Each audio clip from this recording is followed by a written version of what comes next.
Revelation in Motion 8, A World Without Doubt. This is the book about which there is no doubt, a guidance for those mindful of God. Before the Quran was revealed, the world was scattered with countless sources of confusion. People worshipped idols, followed broken traditions, and obeyed leaders who often served their own egos. Morality was not rooted in anything unshakable.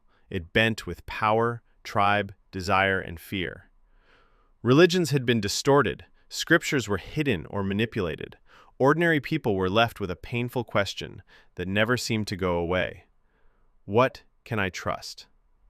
There were voices everywhere, each claiming to know the truth, yet none could provide the clarity that could still the heart and elevate the soul.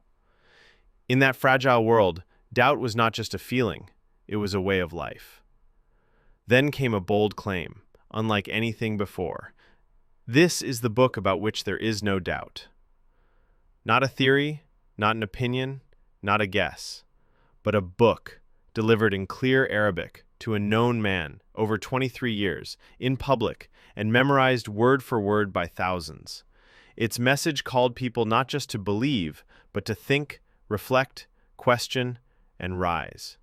For the first time, the human being was given a map with no missing roads, a light with no flicker, and a truth immune to time. This verse doesn't ask us to blindly accept the Quran. It tells us that those who seek God with sincerity will find the Quran guiding them, without contradiction, without hesitation, without falsehood. It's not a book of chaos or confusion. It's a compass for the heart, a guide for life, and a torch in the dark. The companions of the Prophet Muhammad were not saints when they began. They came from a society drowning in tribal pride, cycles of revenge, buried daughters, and economic oppression.